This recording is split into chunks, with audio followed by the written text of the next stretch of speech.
Oke, bismillahirrohmanirrohim. Assalamualaikum warahmatullahi wabarakatuh. Ketemu lagi dengan Bu Endah. Bu Endah mau mencoba menjelaskan materi selanjutnya.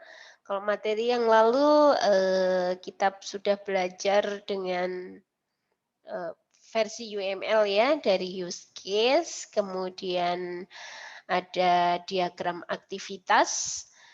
Kemudian kemarin Bu Endah mencoba mereview, jadi beberapa kesalahan yang sering terjadi ketika, kita merancang sebuah diagram aktivitas. Nah, selanjutnya ketika kita sudah punya, diagram aktivitas yang cukup detail, kita juga, perlu untuk tahu bagaimana mendesain user interface atau user experience sekarang yang sedang booming gitu ya. Jadi, kalau, istilahnya dalam software engineering di bagian designing ya, nanti di bagian coding kan sebenarnya, kita bisa belajar dari bahasa pemrograman, kemudian nanti prosesnya, bisa digunakan tools GitHub gitu ya. Tapi untuk proses coding itu kita juga perlu gambaran bagaimana kita mengcoding, eee, yang kita coding itu, adalah desain, user interface-nya nanti akan seperti apa.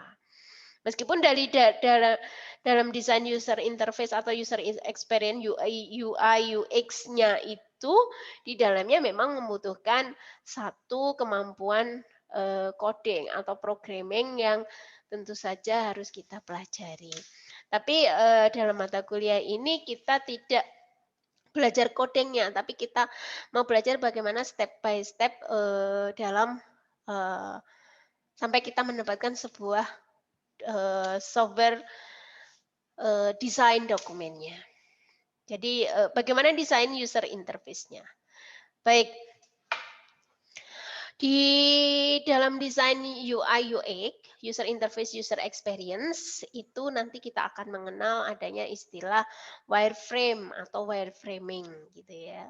Apa itu wireframe? Nah, kalau boleh dikatakan secara sederhana bahwa wireframe itu adalah sebuah kerangka awal, oret-oretan gitu ya, desain awal.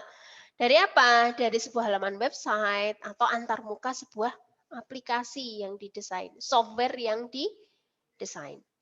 Karena apa? Software itu ketika dia didesain, saya sangat yakin itu pasti ada proses interaksi. Antara siapa? Antara software atau aplikasi atau sistem itu terhadap user. Makanya kemarin ketika UML itu berbasis pada user.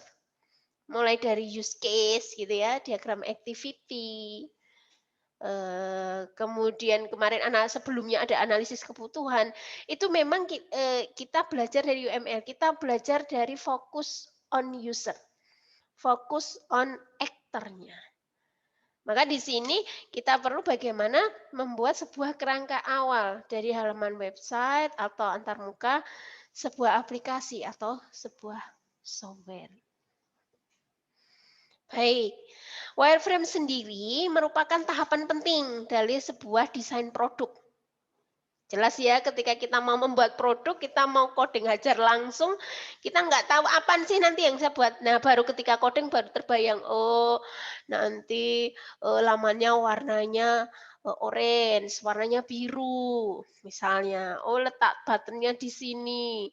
Nah, setelah kita coding ternyata kita kembalikan ke apa, kita istilahnya kita verifikasi ke customer-nya, "Enggak seperti ini tidak sesuai dengan saya." Nah, kita harus merubah coding-nya lagi, itu kan bolak-balik. Energinya akan habis ya di situ. Makanya paling tidak kita mau buat desain dulu, kita tawarkan. Kalaupun ada perubahan berarti pada sisi desainnya kan masih bisa dirubah sebelum kita lakukan pada proses coding-nya. Nah, dengan wireframe kita bisa merancang struktur, halaman, layout-nya, arsitektur informasi, user flow-nya, fungsionalitasnya. Nah, nanti pengaruhnya, oh berarti karena fungsionalitas berarti kita memanfaatkan diagram activity untuk membuat wireframe ini. Nah, wireframe ini merupakan tahapan penting. Nah, sebelum stakeholder menyetujui. Nah, di sini bisa jadi ketika nanti kita desain wireframe-nya jadi, kita bisa konsultasikan ke customer. Kira-kira nanti kalau seperti ini bagaimana wujudnya? Apa wujudnya seperti ini bagaimana, Pak, Bu, Mas, Mbak? Seperti itu ya. Nah, makanya aplikasi ini bisa menjadikan tahapan yang penting. Nah, kemudian wireframe dapat digunakan secara sederhana menggambarkan, bisa digambar dengan tangan maupun dengan software khusus. Jadi ini, karena dia tahapan awal ya, kerangka awal, bolehlah kita oret-oret kalau gambarnya ada yang, ahli gambar bagus gitu, memang punya nilai seni, pinter gambar, pakai tulisan tangan nggak masalah gambaran tangan gitu ya kerangkanya. Tapi kalau memang, "Oh saya nggak bagus Bu gambarnya," gitu ya, sudah berarti gunakan, software khusus.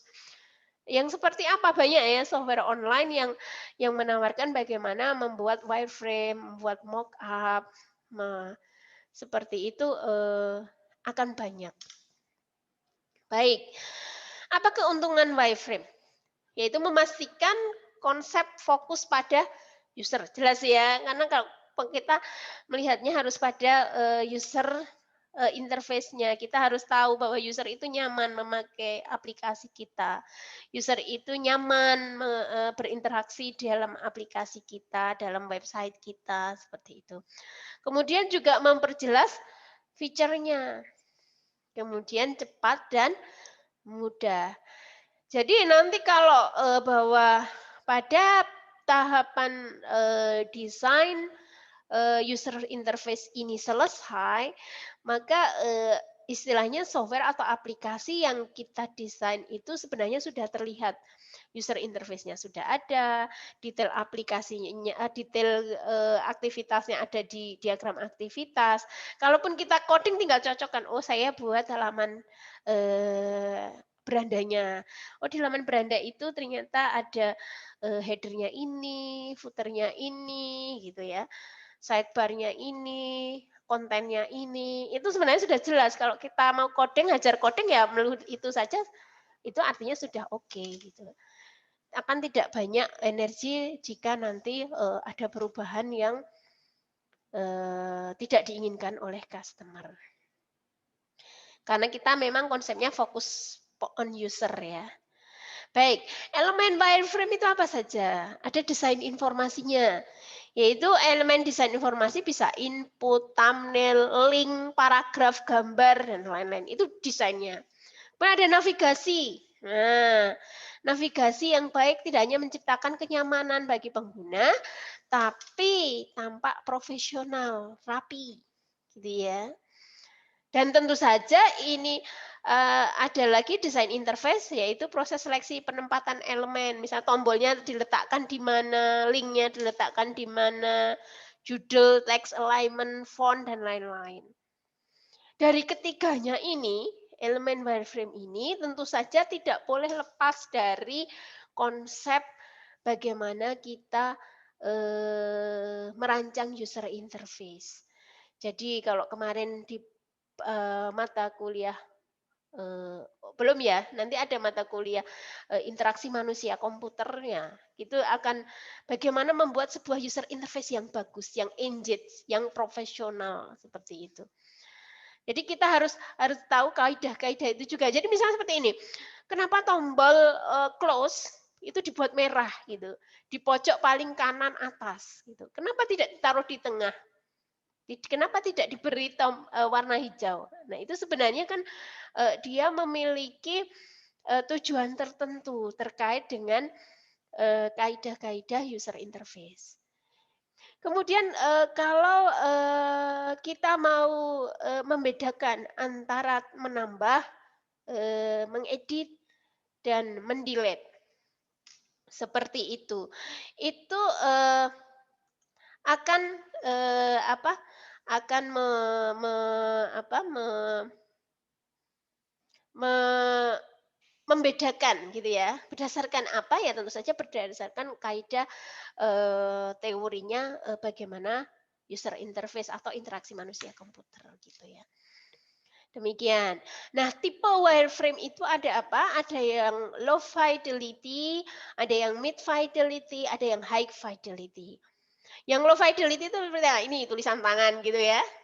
Jadi sebenarnya ini bisa terlihat, ini aktivitas satu itu butuh satu page, aktivitas 2 butuh page kedua. Kalau kemarin ya dari diagram aktivitas ya, sebenarnya satu interaksi itu bisa jadi membutuhkan beberapa page.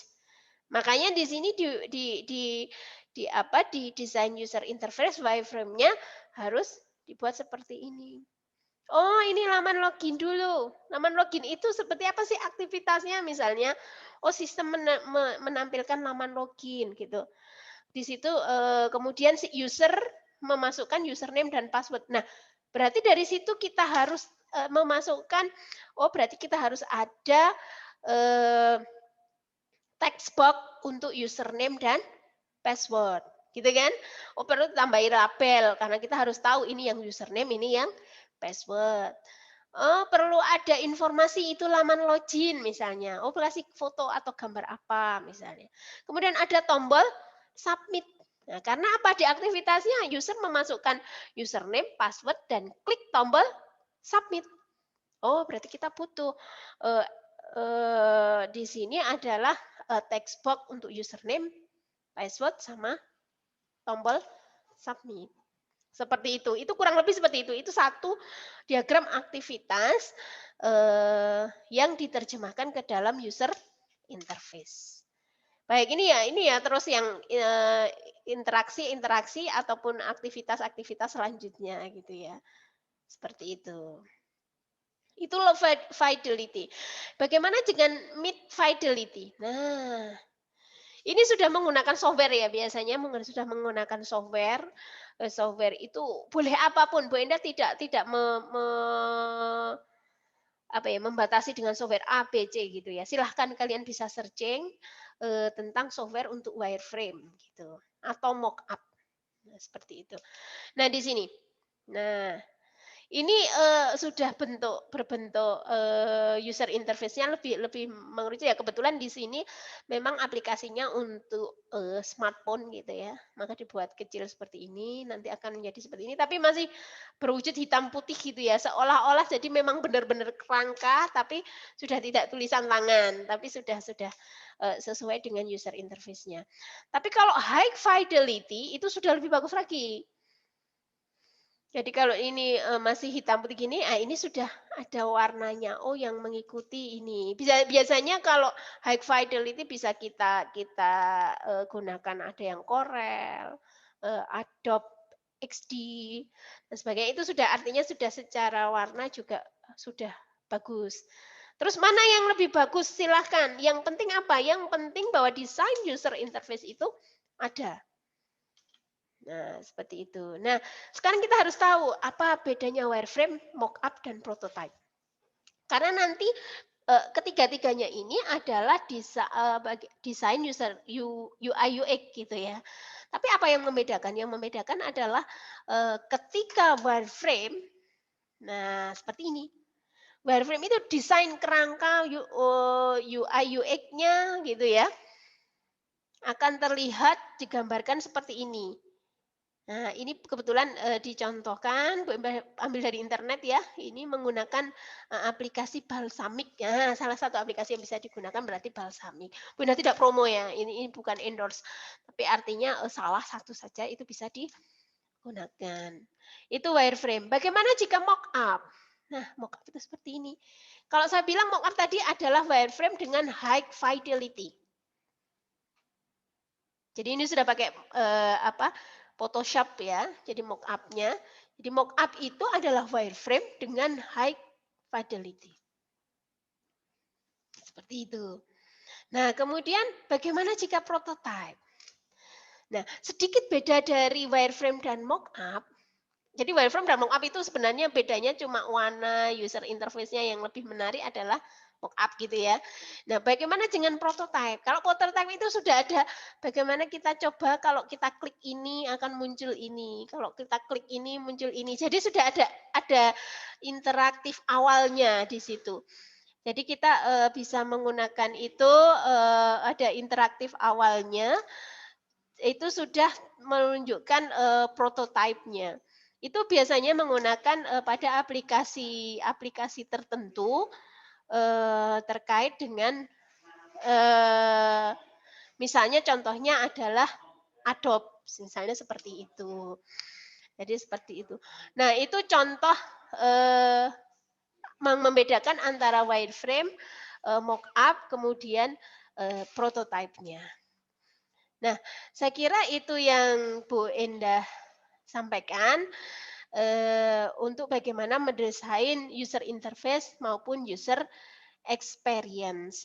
Dan, untuk tugasnya nanti adalah jelas mendesain, user UI UX-nya, ada pilihan wireframe, mockup, atau prototype dipersilahkan. Gunakan salah satu saja, tidak harus semua. Jadi, varian apapun Bu Endah sampaikan, agar kalian, ada khasanah pengetahuan, terkait dengan hal tersebut. Baik, demikian. Assalamualaikum warahmatullahi